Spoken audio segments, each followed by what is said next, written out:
नमो नमः प्रिय विद्यार्थियों। आज हम कक्षा 10वीं संस्कृत प्रथम पाठ शिव संकल्पमस्तु चतुर्थ एवं पंचम मंत्र को पढ़ेंगे। यदि आप लोगों ने प्रथम से लेकर तृतीय मंत्र तक नहीं पढ़ा है तो आप मेरे चैनल को सब्सक्राइब कीजिए एवं उनको जाकर देखिए। आइए आज हम यहाँ आगे बढ़ते हैं। नमो नमः। आइए आज हम चतुर्थ मंत्र को पढ़ते हैं। सबसे पहले सुस्वर वाचन। ओम जेनेदं भूतं भुवनं भविष्यत् परिगृहीतमृतेन सर्वं मा।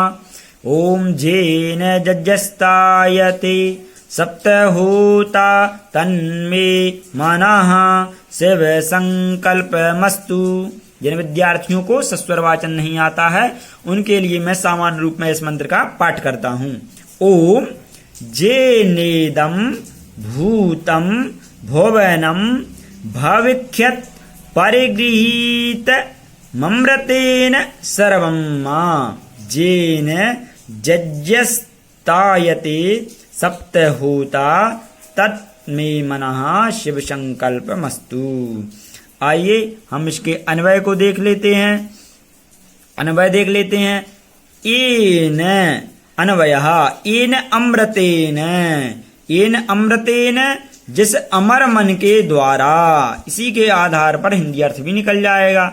इदम यह भूतम भूतकाल भुवनम वर्तमान काल भविष्यत भविष्यकाल सर्वम सब कुछ अर्थात संसार का सर्व ज्ञान परिगृहीतम जाना जाता है तथा जिस मन के द्वारा एन जिस मन के द्वारा सप्तहोता यज्ञ तायते।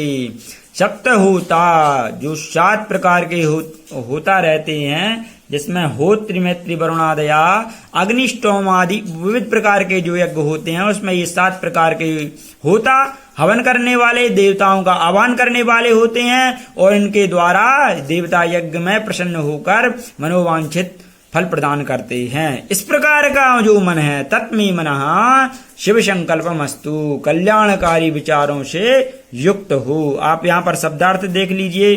अमृतेन अमर मन के द्वारा, भूतम भूतकाल का, भुवनम वर्तमान काल का, भविष्यत भविष्य काल का, सर्वम सारी सांसारिक वस्तुएं, परिगृहीतम जाना जाता है, सप्त होता 7 होताओं वाला, तायते संपादित किया जाता है।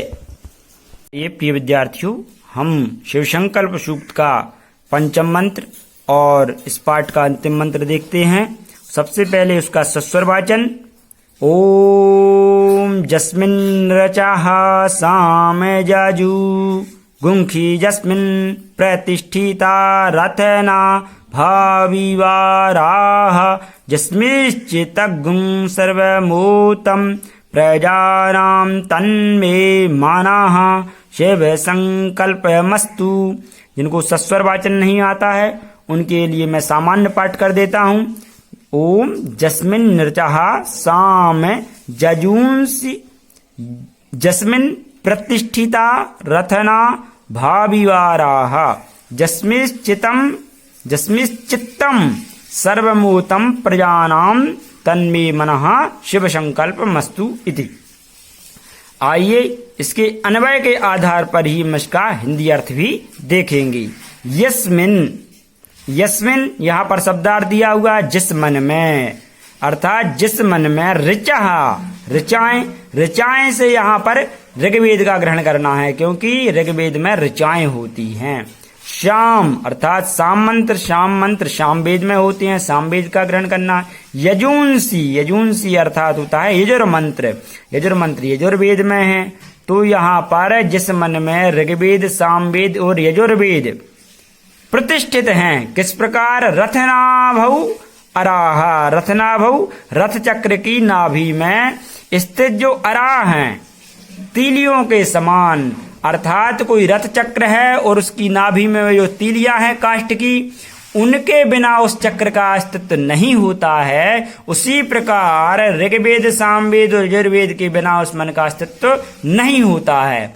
इसका एक उदाहरण देखिए आप कि मनोयोग का कितना महत्व होता है।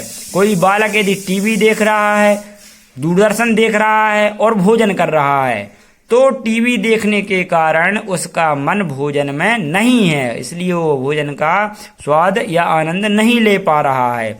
इसलिए जब हम कोई काम मनोयोग के द्वारा मन से नहीं करते हैं तो वो सफल नहीं होता है। इसलिए मन का योग होना किसी भी काम के लिए बहुत आवश्यक है।